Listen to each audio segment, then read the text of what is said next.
I am Robert Halston.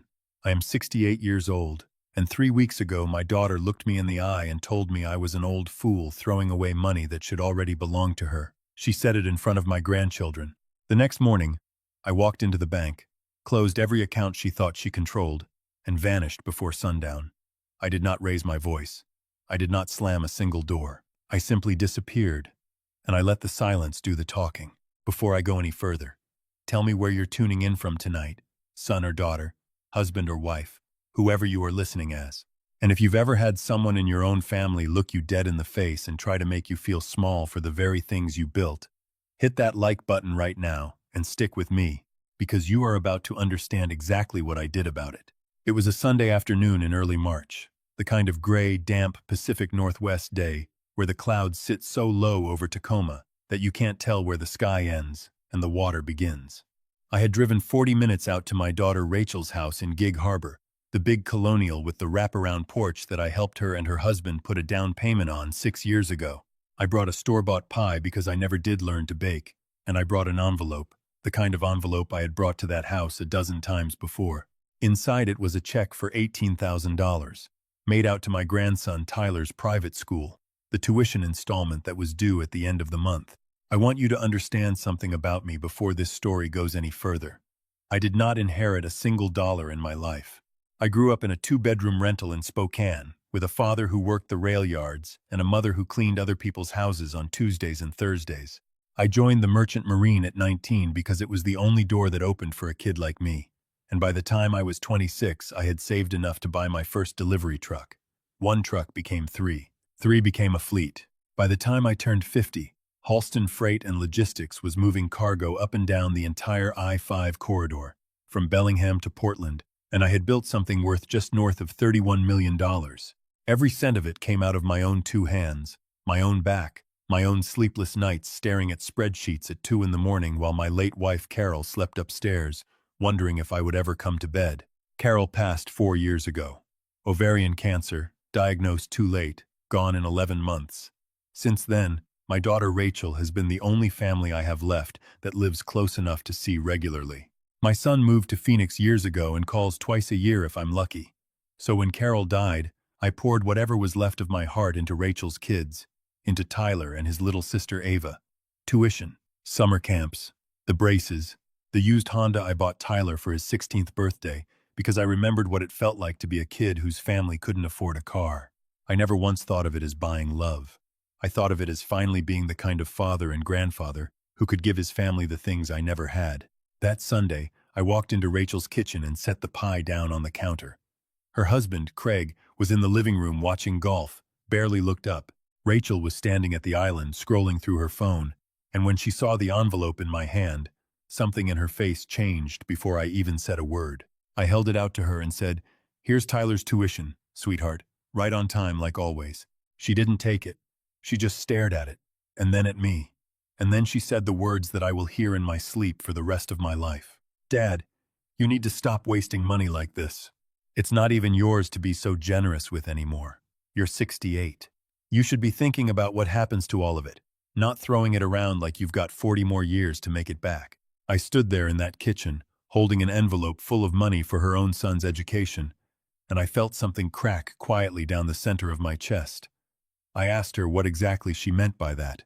She set her phone down, crossed her arms, and told me flatly that Craig's cousin was an estate attorney, and that the 2 of them had been talking, and that frankly, at my age, with no wife to keep me grounded, I was a walking liability. She said the word liability like she was describing a leaking roof, not her father, a liability. I asked her, calm as I could manage, whether she was suggesting I was losing my mind. She said, "Not yet. But people my age decline fast, Dad.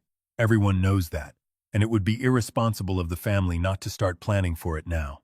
Then Tyler walked into the kitchen, 16 years old, headphones around his neck, and I watched my own grandson glance at his mother, then at me, and say nothing at all. That silence told me everything. This was not a new conversation in that house. This was a conversation I had simply never been invited to before. I did not scream.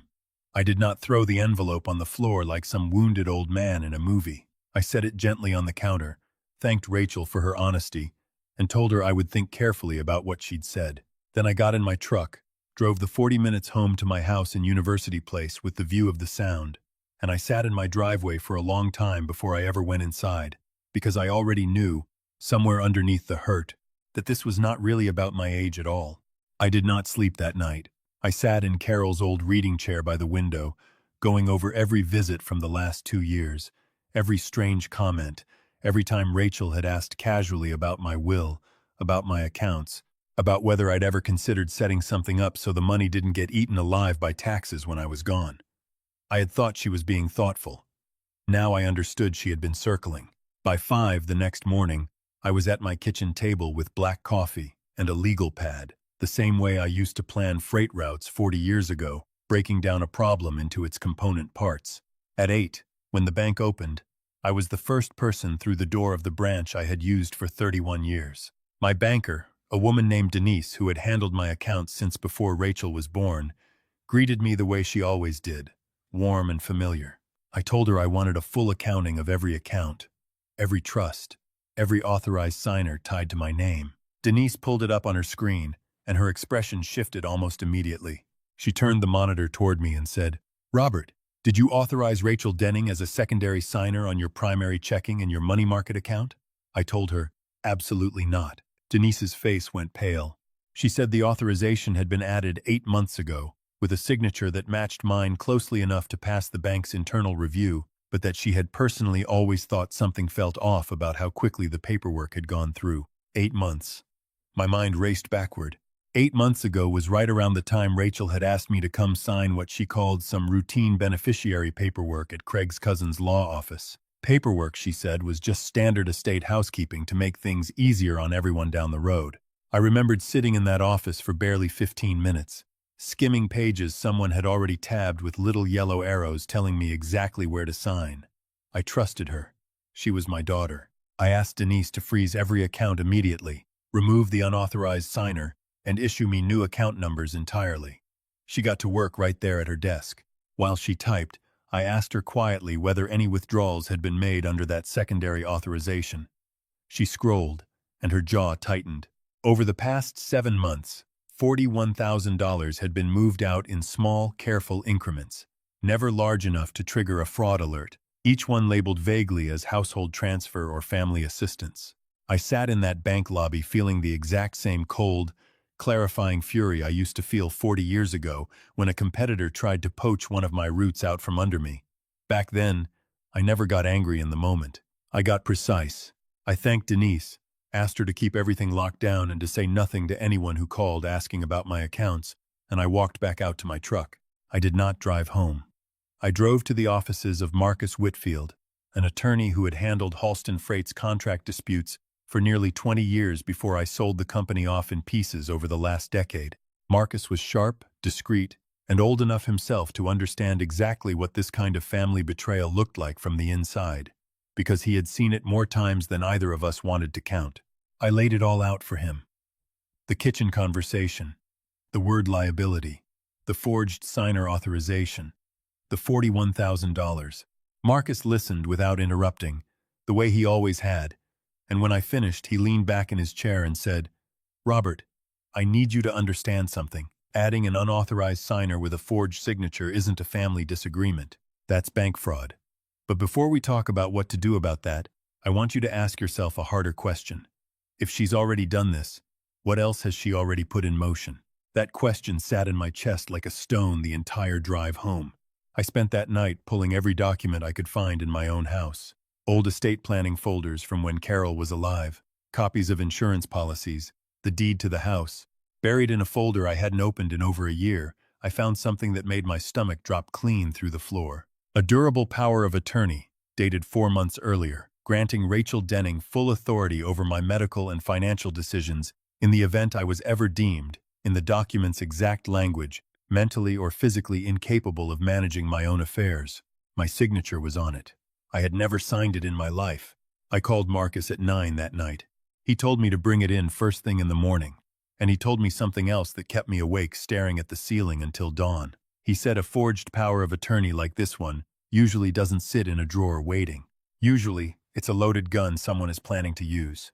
The next morning I drove to Marcus's office before it even opened, and sat in the parking lot until his car pulled in. He examined the document under a bright desk lamp for nearly 20 minutes without saying a word, comparing my real signature from other files against the one on the power of attorney. Finally, he set it down and said, "Robert, this is a reasonably good forgery, but it's not perfect.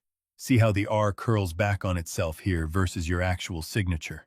A forensic document examiner would tear this apart in about 10 minutes on a witness stand.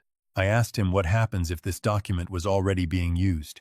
Marcus pulled up his laptop and, using a legal database subscription he had access to through his firm, searched county probate and guardianship filings under my name. It took him less than 3 minutes to find what we were both dreading. 6 weeks earlier, a petition had been quietly filed in Pierce County Superior Court requesting an emergency evaluation of my mental competency, citing what the filing called a documented pattern of erratic financial behavior and early signs of cognitive decline. The petitioner listed was Rachel Denning. Attached to the filing was a letter, purportedly from a physician, stating that a preliminary consultation had raised concerns consistent with early-stage dementia. I had never met this physician in my life. I had never had a single cognitive test performed. My primary doctor of 15 years had never raised a concern about my memory or my judgment in any appointment we'd ever had. Marcus's face, usually so composed, went hard and flat in a way I had never seen from him before. "Robert," he said quietly, "this isn't about $41,000 anymore. If they get a judge to sign off on an incompetency finding, Rachel becomes your legal guardian. Every account, every asset, every decision about your own life becomes hers to make. And once that happens, you will have almost no legal standing left to fight it from the inside. You would need someone outside the system to fight it for you, and by then it might already be too late." I sat in that office and felt the full shape of what my daughter had built around me over the last 8 months. Not a single explosive confrontation, but a slow, patient siege. A forged signer authority to test how easily the fraud could slip through unnoticed. A forged power of attorney sitting ready in reserve. A fabricated medical concern filed quietly with the court. Every piece constructed so carefully that by the time I understood what was happening, I would already be standing inside a cage with the door welded shut. I asked Marcus the only question that mattered. "When is the competency hearing?" He checked the filing again. 17 days from that morning. A court-appointed evaluator was scheduled to conduct an in-person assessment at my home 11 days from now.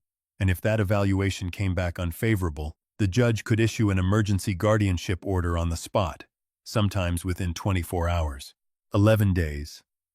I had 11 days before a stranger walked into my own home to decide, based on a filing built on lies, whether I was still allowed to run my own life. I did not go home that night either. I checked into a small motel outside Puyallup, under a name that wasn't mine, paying cash, because Marcus warned me that if Rachel discovered I knew, she might accelerate the timeline, might push for an emergency hearing before the 11 days were even up. I needed to disappear from her radar entirely while I figured out how deep this thing actually went. Over the next several days, working out of that motel room with a legal pad and a burner phone Marcus helped me set up, I began quietly reconstructing the last 8 months of my life through a different lens. Every visit Rachel had made, every casual mention of my memory, of me repeating a story, of me seeming a little tired lately. "Dad, are you sure you're okay?" I had brushed every single one of those comments off as ordinary daughterly concern. Now I understood I had been watching a performance, one carefully staged comment at a time, building a paper trail of witnesses who could later testify that they, too, had noticed something was off about me. Marcus, meanwhile, was digging into the physician who had supposedly written the concerning letter.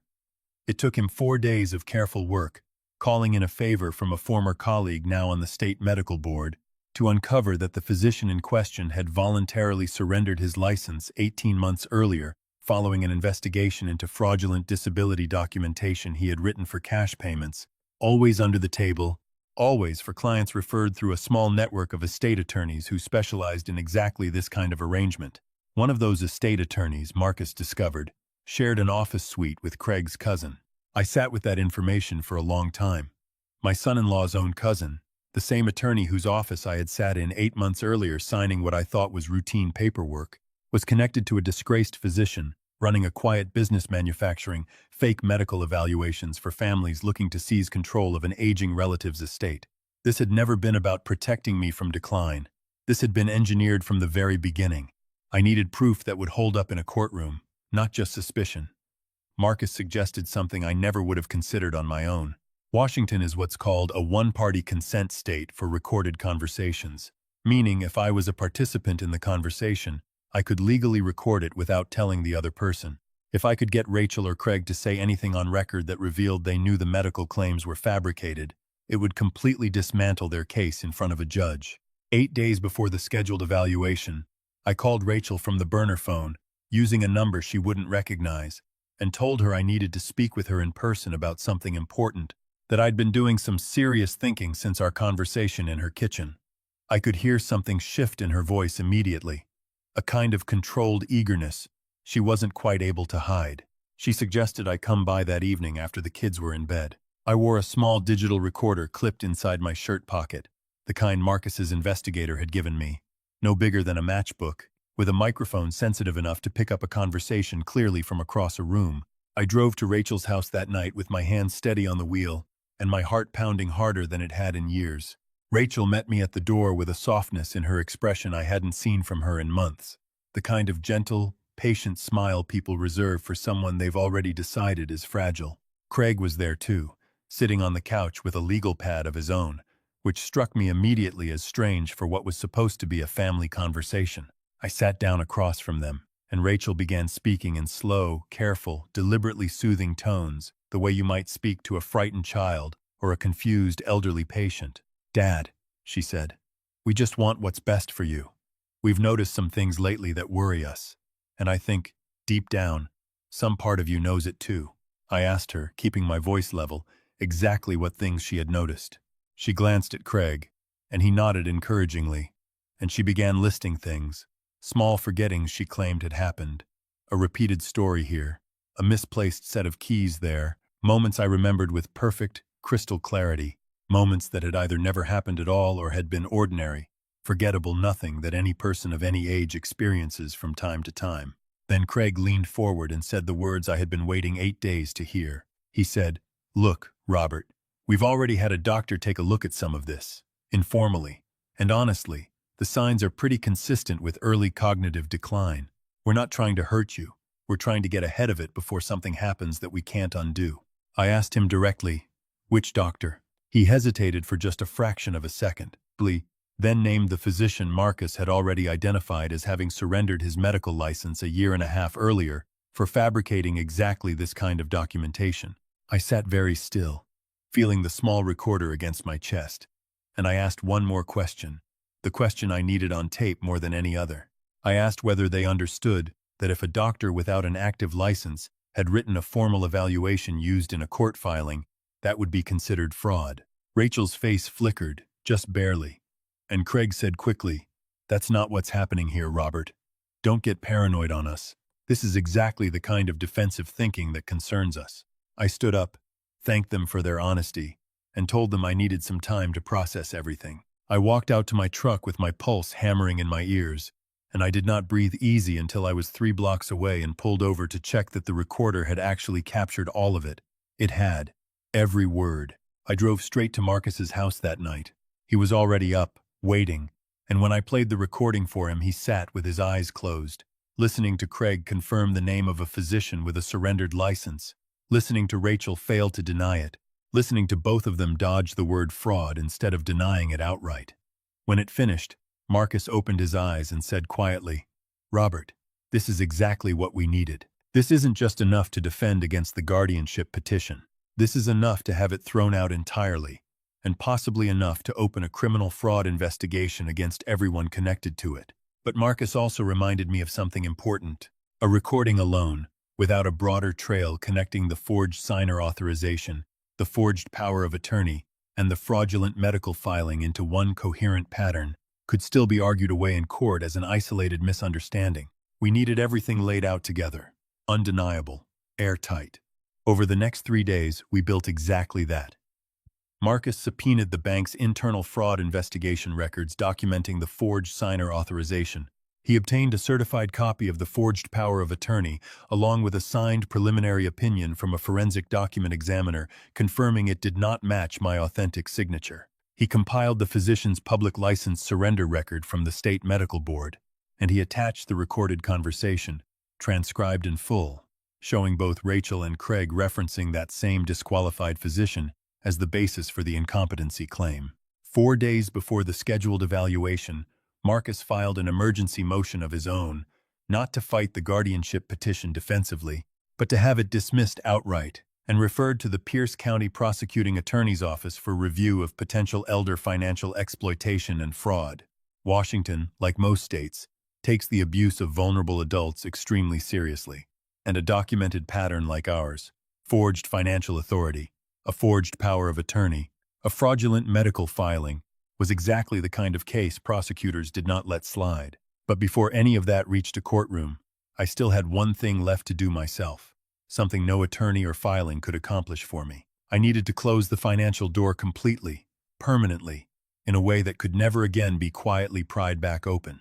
I went back to the bank, this time with Denise fully briefed by Marcus on everything we now knew. Together, we didn't just remove Rachel's unauthorized access. We restructured the entirety of my remaining assets, roughly $29 million, once you accounted for the freight company sale proceeds, real estate holdings, and investment accounts, into an irrevocable trust domiciled in Nevada, a state known for some of the strongest asset protection laws in the country. The trust named an independent corporate trustee, a licensed fiduciary with no family relationship to me whatsoever, someone whose entire professional obligation was to protect the assets from exactly this kind of manipulation, present or future. I retained the right to direct charitable giving and personal spending during my lifetime, but no family member, present or future, could ever again gain unilateral signing authority, could ever again forge their way into control. Denise processed the final transfer on a quiet Thursday afternoon. I watched the confirmation screen refresh, watched 31 years of hauling freight up and down the I-5 corridor, 31 years of Carol and I building something out of absolutely nothing, settled permanently into a fortress no forged signature could ever breach again. The court hearing was scheduled for the following Monday, the same day the fraudulent competency evaluation had originally been set to take place. I sat beside Marcus at the plaintiff's table, and across the room I watched Rachel and Craig walk in with an attorney of their own, both of them dressed carefully, both of them wearing the same soft, concerned expressions they'd practiced in that living room 8 nights earlier. Rachel would not look at me. Marcus presented everything, methodically, without a hint of theater, because the facts alone did the work. The forged signer authorization, the forged power of attorney with the forensic examiner's written opinion read directly into the record, the physician's surrendered license, the recorded conversation, played aloud in the courtroom, Craig's own voice confirming the name of a disqualified doctor, Rachel's silence where a denial should have been. The judge, a sharp-eyed woman named Judge Alvarez who had clearly seen this exact pattern before in other families, dismissed the guardianship petition within minutes of the presentation concluding. She did not stop there. She ordered the entire file, along with all of Marcus's supporting documentation, forwarded directly to the Pierce County Prosecuting Attorney's Office for review, and she noted for the record, in a voice that carried clearly across the silent courtroom, that this appeared to be, in her words, a textbook case of financial exploitation of a vulnerable adult, made all the more troubling by the fact that the vulnerable adult in question showed no signs whatsoever, in his testimony, his demeanor, or his conduct throughout the proceeding, of any cognitive impairment at all. I did not look at Rachel as I walked out of that courtroom. I did not need to see her face to know what was written on it. I had spent 31 years learning that the moment you win, you do not stand around gloating over the ruins. You simply walk forward. 3 weeks later, the Pierce County Prosecuting Attorney's Office formally filed charges against Rachel and Craig Denning for financial exploitation of a vulnerable adult and conspiracy to commit fraud. The attorney whose office had connected them to the disgraced physician was referred separately to the State Bar Association for investigation. I have not spoken to my daughter since that day in the courtroom. I have spoken to Tyler exactly once, a short, careful phone call he made from his own cell phone, away from his parents, in which he told me, in a voice much older than his 16 years, that he had suspected something was wrong for months and hadn't known what to do about it. I told him the door to my life would always be open to him, whenever he was ready to walk through it on his own terms, no matter what happened between me and his parents. I still live in the same house in University Place with the view of the Sound. I still drink my coffee in Carol's old reading chair every morning. The trust protects what I built for the rest of my life. And beyond it, for causes Carol and I always cared about, without a single dollar of it ever again being treated as something owed to someone simply because they share my last name. I think about that afternoon in Rachel's kitchen often, the envelope sitting untouched on the counter, the word liability hanging in the air between us. I built everything I have with my own hands, starting from absolutely nothing, and I will not apologize, not now, not ever, for the life I worked for. If the people closest to you begin treating your years of sacrifice as something they are simply waiting to inherit, do not wait for them to show you their whole hand. Protect yourself while you still have the strength to do it. A legacy built out of love should never be twisted into a weapon used against the very person who built it. If this story meant something to you tonight, hit that like button for a father who refused to go quietly. Subscribe if you want more stories like this one. And down in the comments, tell me, where are you watching from tonight? And what would you have done in my place? Stay steady, stay sharp, and never, ever let anyone convince you that your own life's work is a burden simply because you're the one who built it.